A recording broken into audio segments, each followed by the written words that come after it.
All right, we got some new ditch lights to throw on the Tundra today. Haven't put any lights on for a little while. So I'm gonna show you what we got and get started. Let's take a look at these. All right, so here's what we got. We got some aux beams. I believe these are the 3-inch, some spotlights.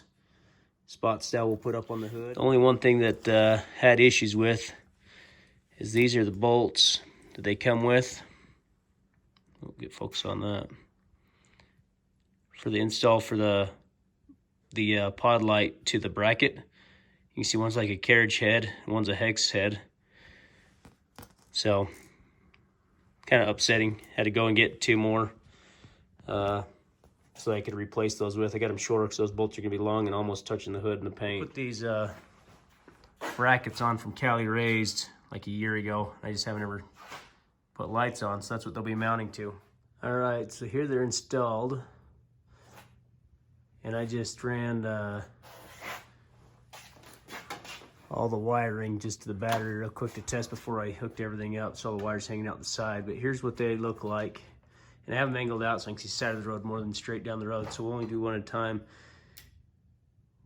But they are pretty bright.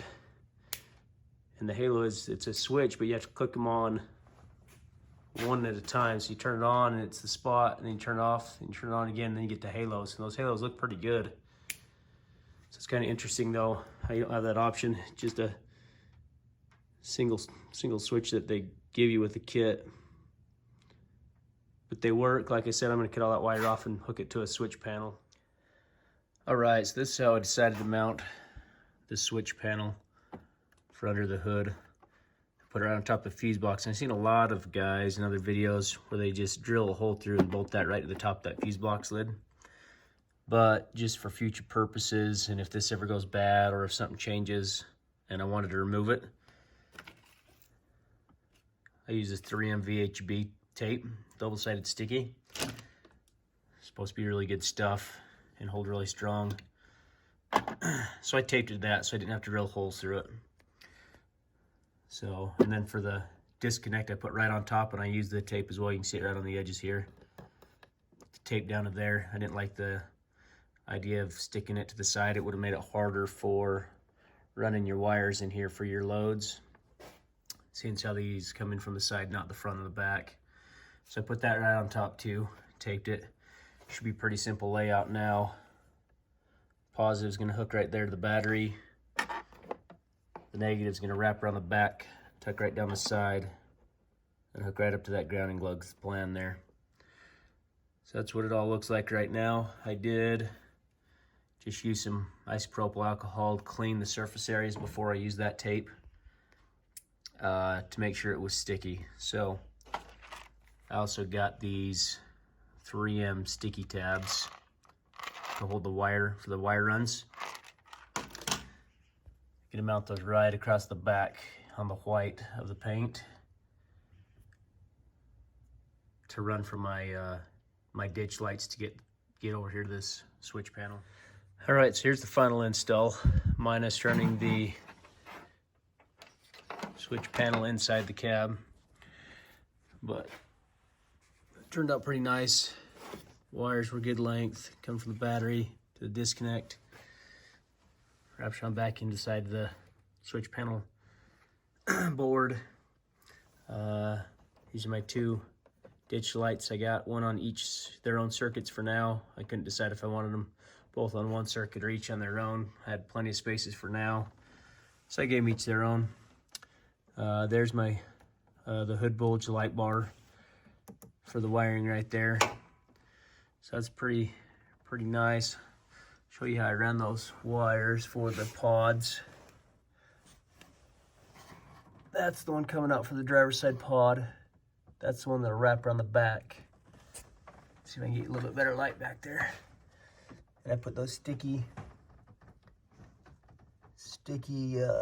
tabs back there that hold it, and ran it right across the back. Kept it pretty nice. And then right out the side. And it hooks right down back there. And then right up to the light pod. So it's a pretty clean install. Got the wires all tucked away. And so here we go. Show you a test now All right, so here we go. I haven't got them all labeled yet, but that should be my driver's side, passenger side, and then hood bulge at the right. I'm gonna show you real quick if I can. Right down the back, there's a grommet. Right back there is where that'll go through the cab at. All right, so here's what we came up with. Final product. Used 3M VHB sticky tape, just 2 small tabs to glue that switch right there. And it's just catching the just a little bit edgy here and then resting against this top for support, but it will bounce a little. We'll see how that rides. If it needs, I can put just a little bit of that double-sided tape right there just to take the bounce out of it. I didn't really know what to do with the wire, so this is the best I came up with. It doesn't give you any option. It only comes out of the bottom of that switch.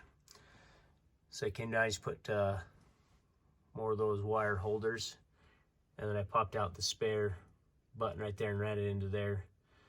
And underneath there, I wrapped all the extra and tucked it beneath this side panel, and then put it out through the firewall to connect to the switch panel under the hood.